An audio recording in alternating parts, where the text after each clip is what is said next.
मल्लिकार्जुन खड़गे जी, केसी वेणुगोपाल जी, अशोक गहलोत जी, भूपेश बघेल जी, पवन Kumar Bansal ji, Adhir Ranjan Chaudhary ji, Shakti Singh Gohil ji, Anil Chaudhary ji, CWC members, PCC president, CLP leaders, senior नेता और हमारी पार्टी के प्यारे कार्यकर्ता भाई और बहनों, आप सबका यहां बहुत बहुत स्वागत, नमस्कार।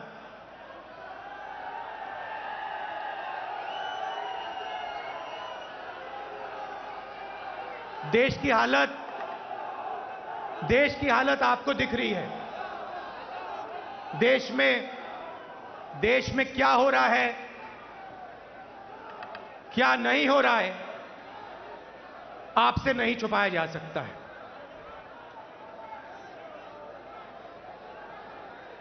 और जब से बीजेपी की सरकार आई है, बोलूंगा हल्ला बोल, तब से देश में नफरत और क्रोध बढ़ता जा रहा है। हुआ करता था, सही है? जो निवाला गरीब आदमी लिया करता था, वो आटा आपको आज लग रहा है 40 रुपए कैसे हो गया? नफरत और क्रोध देश में बढ़ता ही जा रहा है, सही है ना?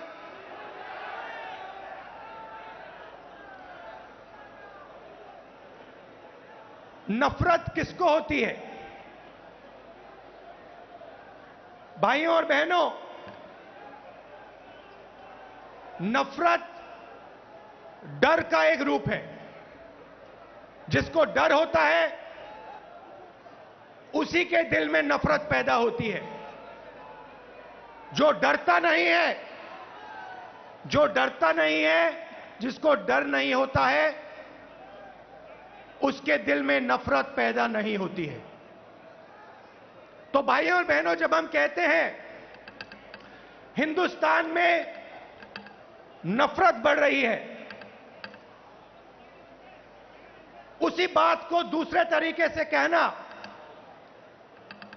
कि हिंदुस्तान में डर बढ़ता जा रहा है। किस चीज का डर? भविष्य का डर, महंगाई का डर, बेरोजगारी का डर,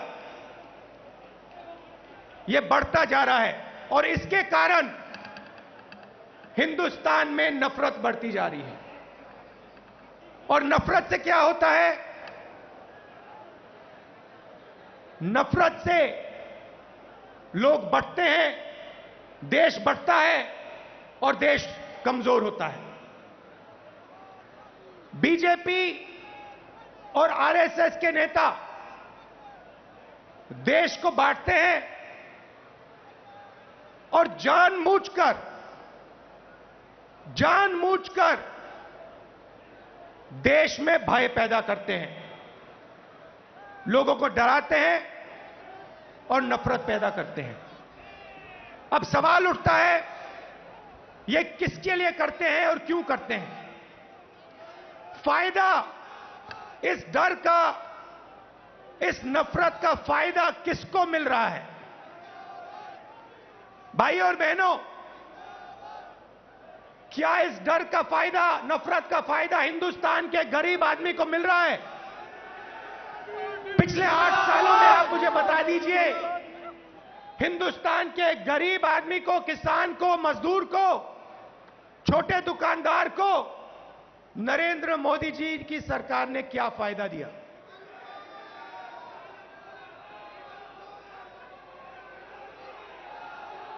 पूरा का पूरा फायदा, डर और नफरत का फायदा हिंदुस्तान के 2 उद्योगपति उठा रहे हैं। आप बाकी उद्योगपतियों से भी पूछ लो, वो भी आपको बताएंगे कि पिछले 8 साल में हमारा कोई फायदा नहीं हुआ, सिर्फ 2 व्यक्तियों का फायदा हुआ है। और देखने को मिल रहा है, चाहे एयरपोर्ट हो, चाहे पोर्ट हो, सड़कें हो, सब कुछ, सेलफोन, तेल, सब कुछ इन्हीं दो व्यक्तियों के हाथ में जा रहा है। मीडिया देश को डराती है, नफरत पैदा होता है, और फिर पूरा का पूरा फायदा बीजेपी दो लोगों को दे रही है। आप देखिए, नरेंद्र मोदी जी ने नोटबंदी की।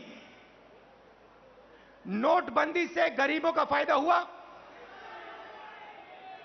गरीबों के जेब से पैसा निकाला, गरीबों को कहा काले धन के खिलाफ लड़ाई है, और फिर कुछ ही महीनों बाद आपने देखा कि जो आपके जेब में से पैसा निकाला गया था, लाखों करोड़ रुपए देश के सबसे बड़े उद्योगपतियों का कर्जा माफ किया गया। किसान का कर्जा माफ नहीं करेंगे, किसान के खिलाफ 3 काले कानून लाएंगे, कहेंगे कि ये कानून किसानों के फायदे के लिए है। अगर किसानों के फायदे के लिए है तो फिर पूरे देश में किसान क्यों खड़ा है, सड़कों पे क्यों उतरा है, और आपके खिलाफ क्यों खड़ा है? ये 3 कानून किसानों के लिए नहीं थे, ये 3 कानून उन्हीं 2 उद्योगपतियों के लिए थे। और हिंदुस्तान के किसान को यह बात एकदम समझ आ गई, इसलिए हिंदुस्तान का कानून, हिंदुस्तान का किसान सड़क पे आके खड़ा हो गया और उसने नरेंद्र मोदी जी को अपनी शक्ति दिखा दी। और जब नरेंद्र मोदी जी को पता लगा कि हिंदुस्तान के किसान की शक्ति मेरे खिलाफ खड़ी है, तो नरेंद्र मोदी जी ने वहीं कानून रद्द कर दिए। यही बात जीएसटी के साथ हुई। कांग्रेस पार्टी एक दूसरी जीएसटी लाना चाहती थी, बीजेपी ने जीएसटी को बदला, 5 अलग अलग टैक्स और जबरदस्त चोट। जो छोटे दुकानदार हैं, स्मॉल और मीडियम साइज बिजनेस वाले हैं, मजदूर हैं, किसान हैं, उन पर चोट मारी। और आज हालत क्या है?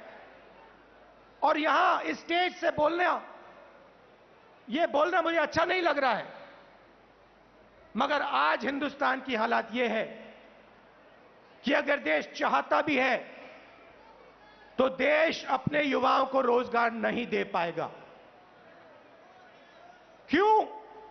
भाइयों और बहनों, देश को रोजगार ये 2 उद्योगपति नहीं देते हैं। देश को रोजगार स्मॉल और मीडियम बिजनेस वाले देते हैं, देश को रोजगार किसान देते हैं, और इन लोगों की रीढ़ की हड्डी नरेंद्र मोदी जी ने तोड़ दी है। तो आज जो इस देश को रोजगार दे सकते थे, वो इस देश को रोजगार नहीं दे सकते हैं। और बेरोजगारी, जो आज आपको बेरोजगारी दिख रही है, वो आने वाले समय में और भी बढ़ेगी।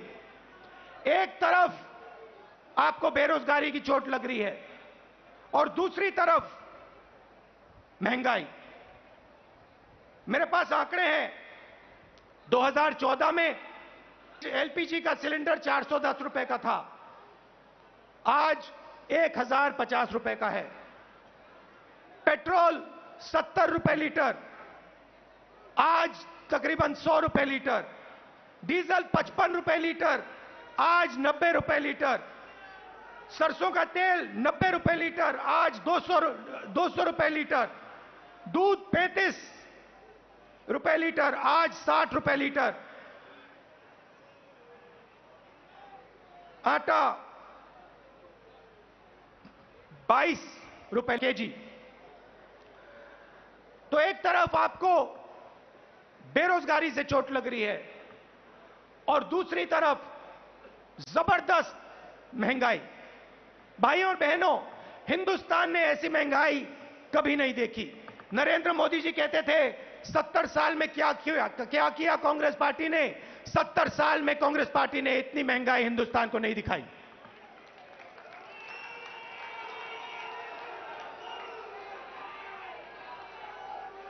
तो हिंदुस्तान का आम नागरिक बहुत मुश्किल में है, बहुत दर्द सह रहा है। और जब विपक्ष इन बातों को पार्लियामेंट में उठाना चाहती है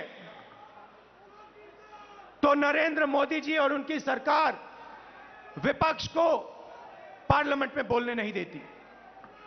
चाहे किसानों का मुद्दा हो,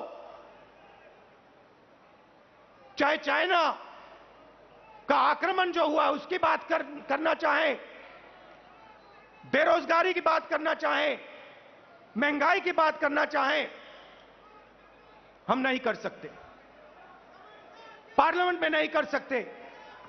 और आप देखिए यहां हमारे मीडिया के मित्र हैं, इनका काम जो जनता के मुद्दे हैं उनको उठाने का होता है, मगर ये भी अपना काम नहीं करते हैं। 24 घंटा ये कैसे करेंगे? ये मीडिया उन्हीं दो उद्योगपतियों का मीडिया है। पूरा का पूरा मीडिया उन्हीं दो उद्योगपतियों के हाथ में है। तो सच्चाई कैसे दिखेगी?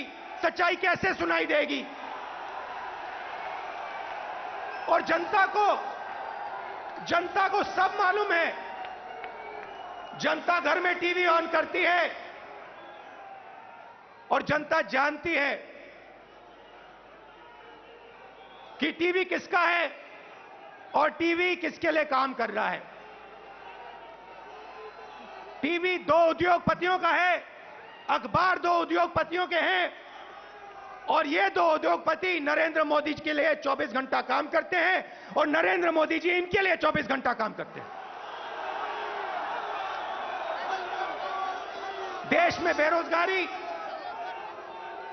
देश में महंगाई और देश का पूरा धन दो उद्योगपतियों के हाथ में। एक तरफ मीडिया का कंट्रोल, दूसरे तरफ प्रधानमंत्री पे कंट्रोल।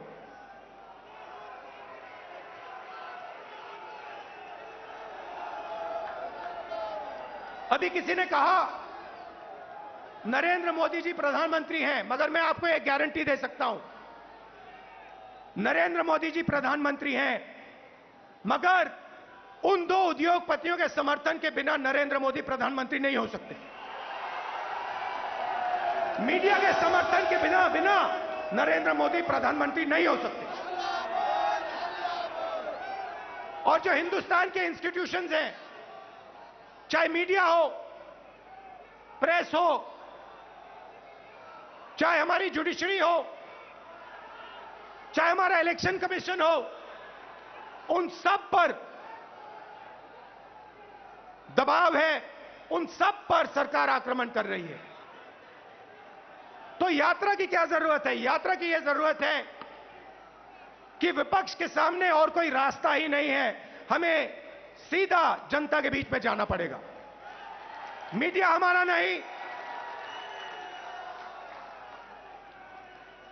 संसद में हम बोल नहीं सकते, तो अब कांग्रेस पार्टी और बाकी विपक्ष के पास सिर्फ एक रास्ता है, जनता के बीच में जाकर उनको देश की सच्चाई बताना।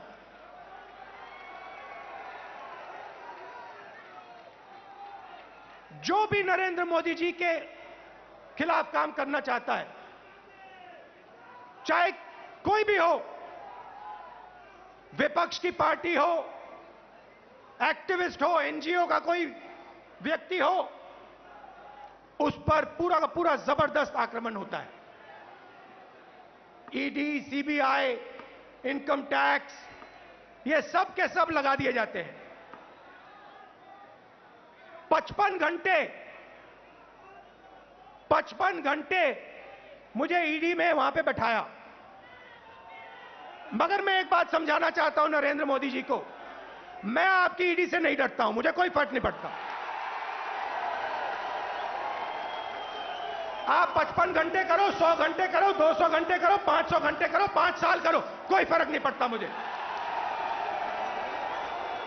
ये हमारा जो संविधान है,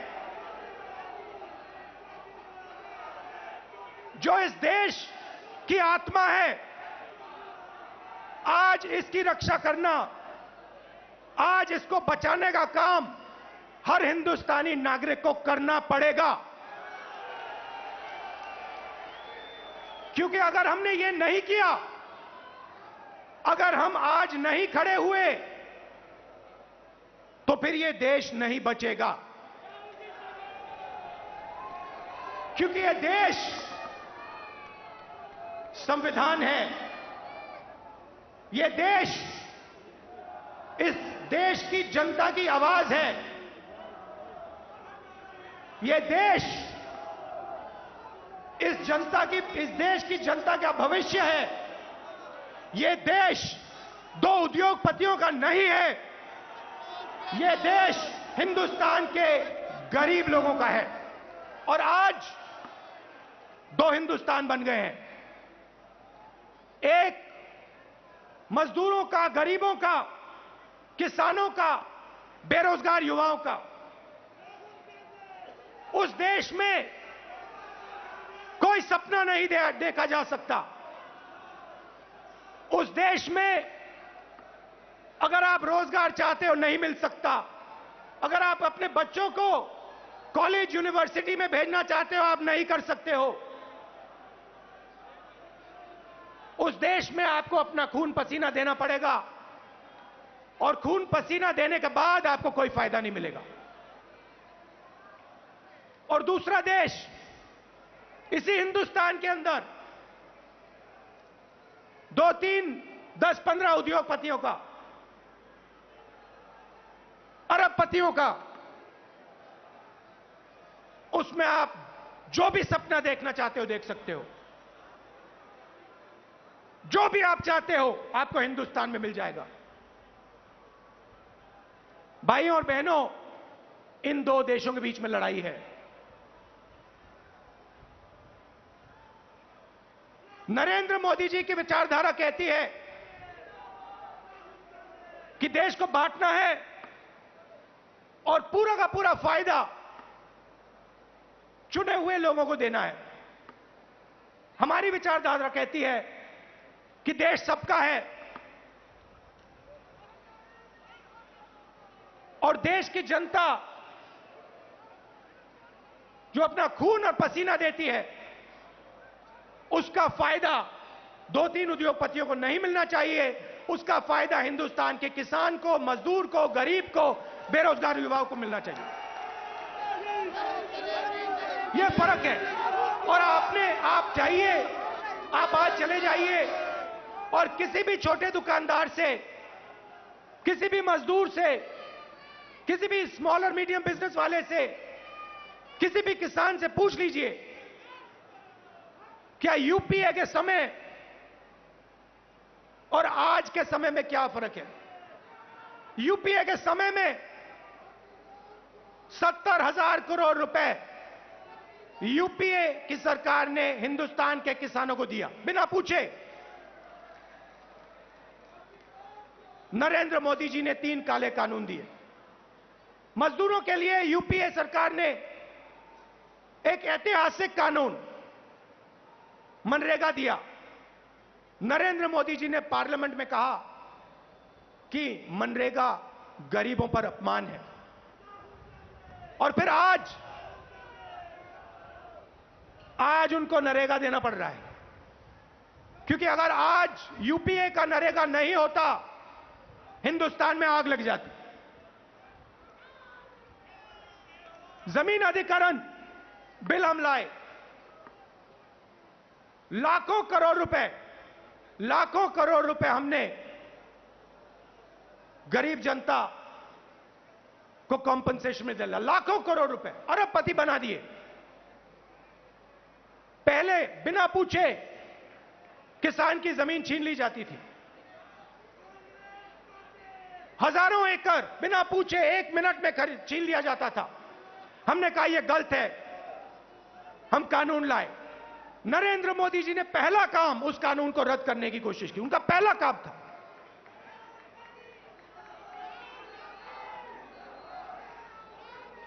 यूपीए के समय आर्थिक प्रगति थी,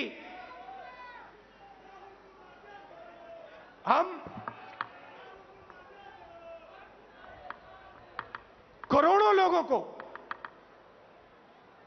हमने गरीबी से निकाला। जितने लोगों को हमने 27 करोड़ लोगों को गरीबी से निकाला 10 साल में, 27 करोड़ लोग।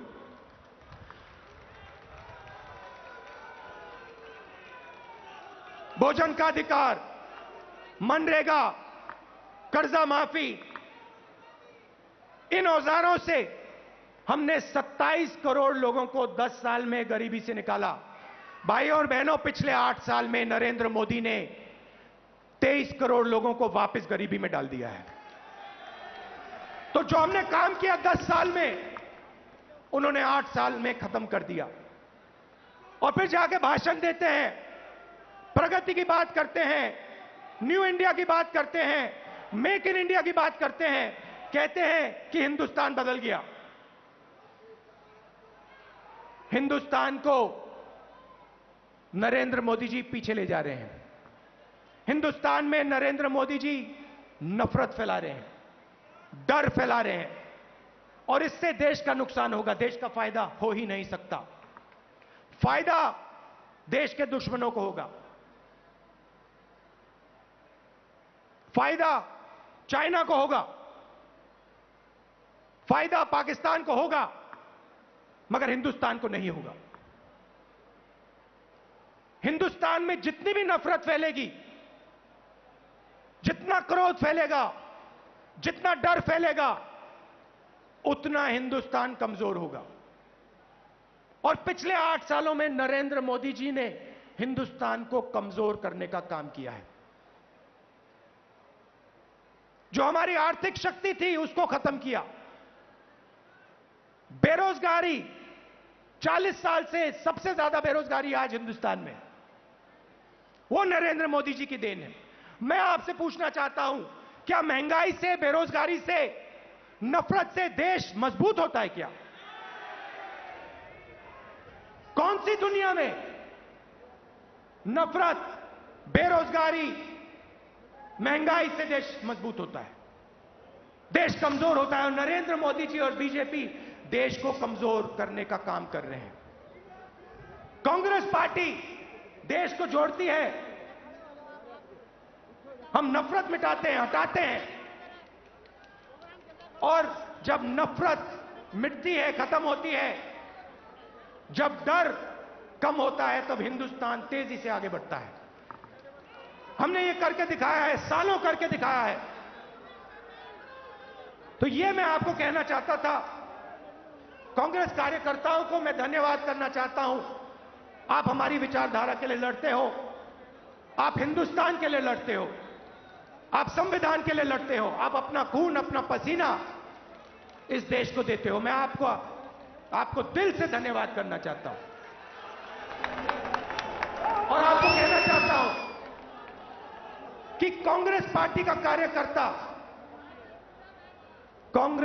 का कार्यकर्ता ही देश को बचा सकता है। कांग्रेस पार्टी की विचारधारा देश को प्रगति के पथ पे ला सकती है।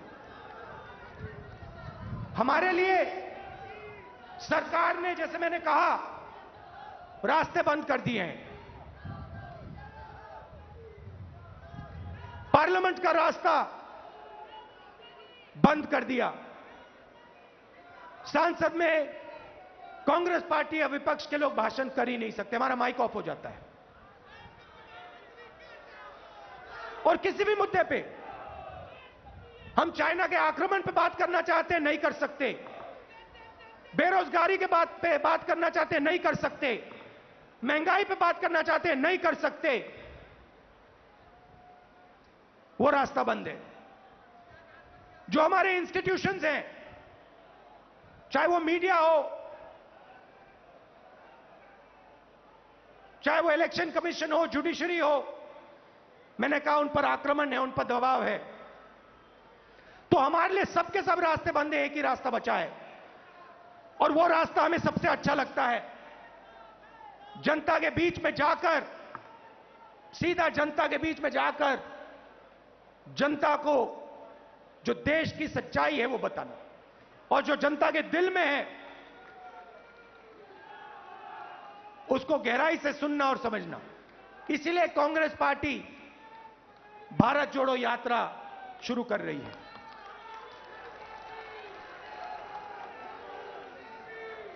आप सब दूर दूर से आए, इसके लिए मैं आपको दिल से धन्यवाद करना चाहता हूं।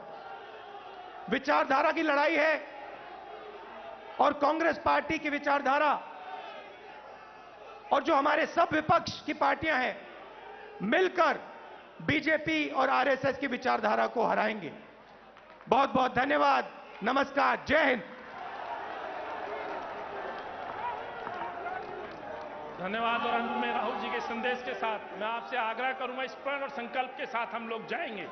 इस देश के अंदर नफरत के खिलाफ, महंगाई के खिलाफ राहुल जी का जो आह्वान है, इस मुल्क से उसको मिटाना है और भारत जोड़ने के संकल्प के साथ कांग्रेस का नेतृत्व ये यात्रा निकालेगा। तो मंच पर आसीन तमाम शीर्ष नेताओं का, आदरणीय राहुल जी का मैं तहे दिल से दिल्ली कांग्रेस के तौर पर और कांग्रेस परिवार के आधार पर मैं तमाम कांग्रेस जन का और देश देश के कोने कोने से आए कांग्रेस परिवार के साथियों का पुनः अभिनंदन करता हूं और आप सभी का धन्यवाद करता हूं इस संकल्प के साथ कि राहुल जी का दिशा निर्देश हमें एक नई ऊर्जा देगा और इस सरकार को हम एक बार फिर झुकाने का काम करेंगे। बहुत बहुत धन्यवाद। जय हिंद, जय कांग्रेस। कांग्रेस पार्टी जिंदाबाद।